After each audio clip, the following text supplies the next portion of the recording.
So opening up the mail this evening, got a box in there, and it's got a box with a TNT number 3 shell plate in it with a letter. The letter says, "Hello, I received this TNT shell plate recently and having problems with it feeding my cases into the slots. The tolerances seem to be too tight for the 380 auto brass case.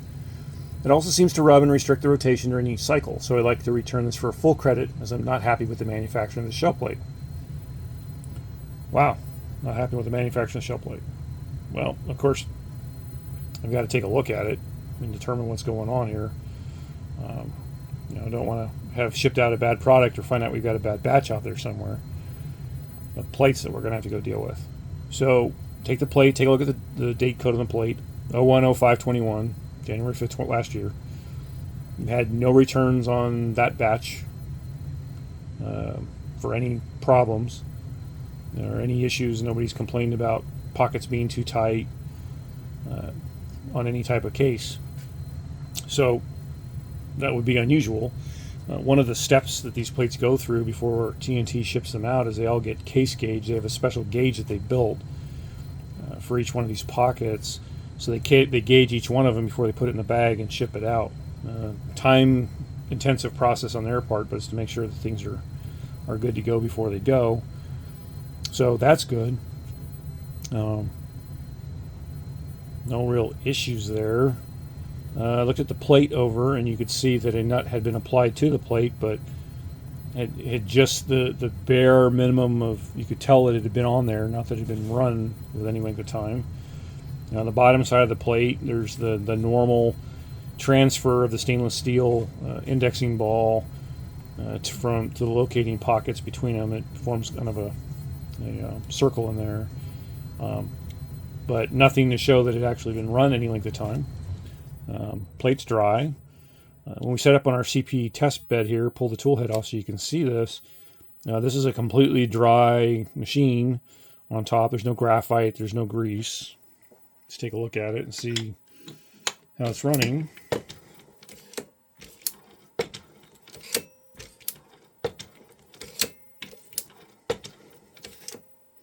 It's not dragging, it's not restricted. It's all set up according to the instructions on the TNT provides for the plate. So that's working, no problem. The first complaint was that the tolerances are too tight, it won't feed 380s.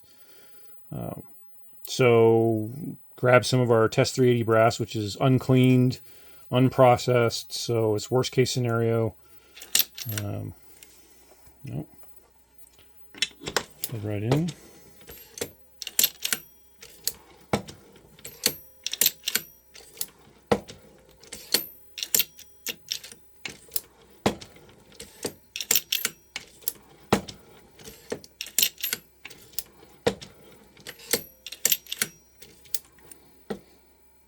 That's feeding, even a nickel in there.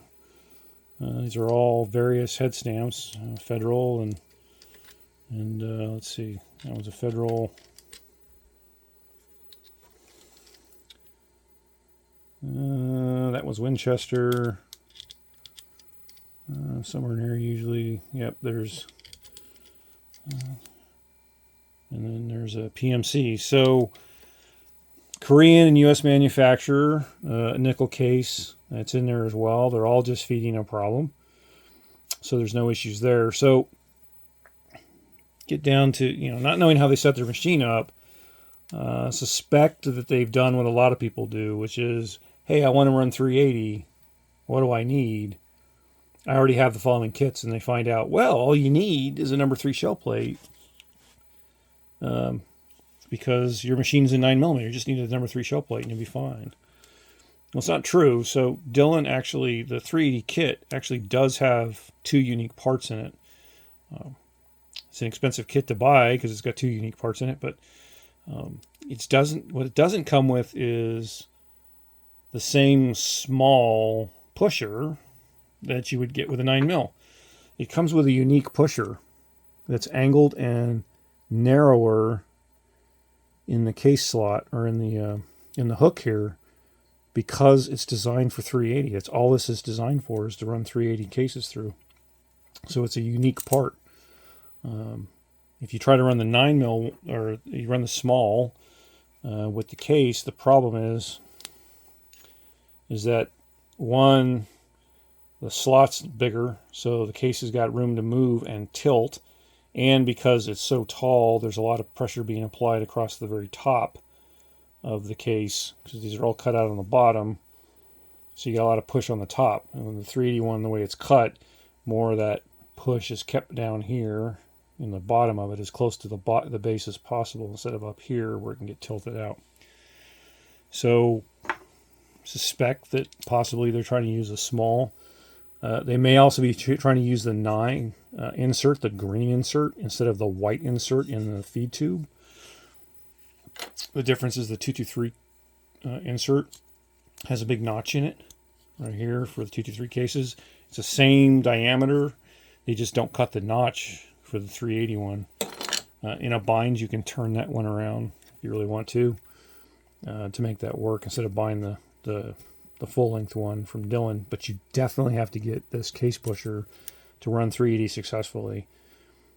Some people have luck with the 9mm, but I've heard nothing but problems, people running the small instead of running this part into these plates. So all I can chalk this up to is that they've got the plate set up incorrectly, and they're using the wrong part to feed the machine, and that's why they're having problems with it. So unfortunately, what's email going back to the customer tonight will be that they're not going to get a full credit for the plate. There's nothing wrong with the plate. There's no manufacturing defects in the plate. The plate runs the way it's supposed to. It functions the way it's supposed to function. And now it's a used plate, so if they don't want this to send the plate back to them, what they're going to get charged a stocking fee, a restocking fee on this plate. And we will do something we don't normally do, which is sell a used plate, because this plate really isn't used like you would normally see. It's been test run and it's fine, so it'll go up for sale on the site as a used plate. So if you're looking for number 3 plate, this one might become available very soon at a cheap price, so you have to keep an eye out when we make it available. Something we just don't normally do, because if a plate comes back to us and it really is a warranty issue, we don't resell it. So this one isn't a problem. Again, you got to pay attention to setup instructions. The last time we did a video on a shell plate, it was for the same kind of problem, in that the person who set it up didn't set it up correctly and then ran the hell out of it, incorrectly set up, and caused all kinds of damage and scoring through the plate. I mean, these are tool steel. And that one had come back, and you can dig back through the YouTube videos and stuff, and you'll see it. There's a video in there about how to damage a shell plate, not setting it up correctly. There's instructions for a reason on how to set these up. TNT's done a whole video on their site on how to set these up correctly with feeler gauges and the rest of it. So just follow instructions, and it works. As always, come get loaded. Thanks.